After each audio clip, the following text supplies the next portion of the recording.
नमस्ते. आपल्या व्हिडिओमध्ये तुमचं खूप खूप स्वागत आहे. तर आपण इथे TET विषयी काही 30 क्वेश्चन दिलेले आहेत, 30 MCQ दिलेले आहे. प्राचीन भारताचा इतिहास, याच्यामध्ये हडप्पा संस्कृती आहे आणि वैदिक संस्कृती आहे. तर आवडला व्हिडिओ तर लाईक करा, चॅनलला सबस्क्राईब करा.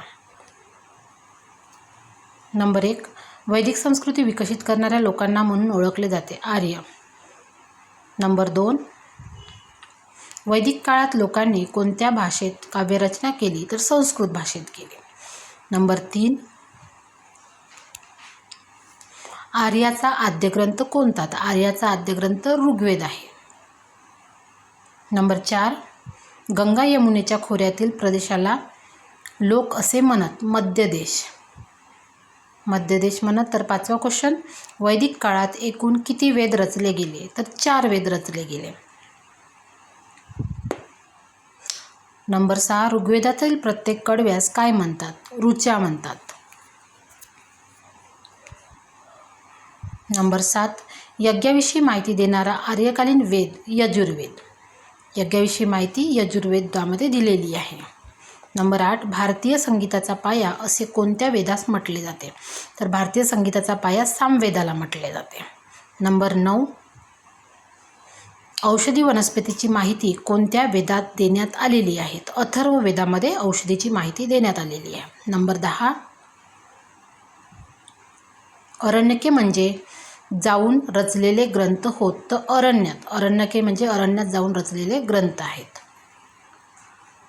नंबर 11, वैदिक काळातील लोकांचा मुख्य व्यवसाय कोणता होता? तर शेती होता.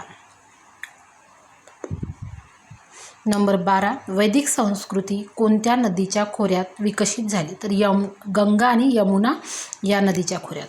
नंबर 13, हत्यारे व अवजारासाठी वैदिक काळात कोणत्या धातूचा वापर वाढला? तर लोखंड या धातूचा वापर वाढला. नंबर 14, कारागिरांच्या संघटनांना काय म्हणत असत? तर कारागिरांच्या संघटनांना श्रेणी म्हणत असत. नंबर 15, वैदिक काळात राज्याच्या सत्तेवर नियंत्रण ठेवण्यासाठी कोणत्या संस्था कार्यरत होत्या? सभा व समिती ह्या संस्था कार्यरत होत्या. नंबर 16, गावाचा प्रमुख अधिकाऱ्यास काय म्हणत? तर गावाच्या प्रमुख अधिकाऱ्यास ग्रामणी असे म्हणत असत. नंबर 17, वैदिक काळातील शेतकरी आपल्या उत्पन्नाचा भाग राजाला कर म्हणून देत असत. तर आपल्या उत्पन्नाचा 6वा भाग देत असत. नंबर 18, वैदिक काळात लोकांच्या सर्वसाधारण बैठकीला काय म्हणत? तर वैदिक काळातील जे बैठक असायची त्याला समिती असं म्हणत. नंबर 19, ब्राह्मणीच्या मदतीने न्यायनिवाडा करणारा अधिकारी ग्रामवादी. 21, यजुर्वेद हा विषयी माहिती देणारा ग्रंथ आहे. तर यज्ञाविषयी. वैदिक काळातील राज्याचा प्रमुख आहे राजा. आर्य शब्दाचे मूळ शब्द कोणत्या भाषेतील आहेत? आर्य शब्दाचे मूळ शब्द संस्कृतमध्ये आहे.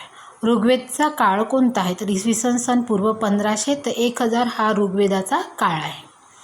उत्तर वैदिक साहित्याचा रचनाकाळ इसवी सन पूर्व 1000 ते 500 हा त्यांचा रचना काळ आहे. योग्य विधित वेदांचा वापर कसा करावा व त्यांचे मार्गदर्शन खालीलपैकी कोणत्या ग्रंथात केलेले आहे? तर ब्राह्मणी. योग्य नाही आहे तिथे, यज्ञ आहे. हडप्पा संस्कृती सुमारे किती हजार वर्षापूर्वी अस्तित्वात होते? तर हडप्पा संस्कृती 5000 वर्षापूर्वी अस्तित्वात होते. हडप्पा व मोहेंजोदडो ही दोन्ही ठिकाणी आज कोणत्या देशात आहे? तर पाकिस्तानमध्ये आहे. आर्याचा आद्यग्रंथ कोणता आहे? तर आर्यांचा आद्यग्रंथ ऋग्वेद आहे. ऋग्वेदातील प्रत्येक कडव्यास काय म्हणतात? तर ऋग्वेदातील प्रत्येक कडव्यात ऋचा म्हणतात. अशा प्रकारे इथे आपण 30 क्वेश्चन पूर्ण केलेले आहे. जर व्हिडिओ तुम्हाला आवडला तर व्हिडिओला लाईक करा, चॅनलला सबस्क्राईब करा आणि तुमच्या मित्रांनासुद्धा शेअर करा. धन्यवाद.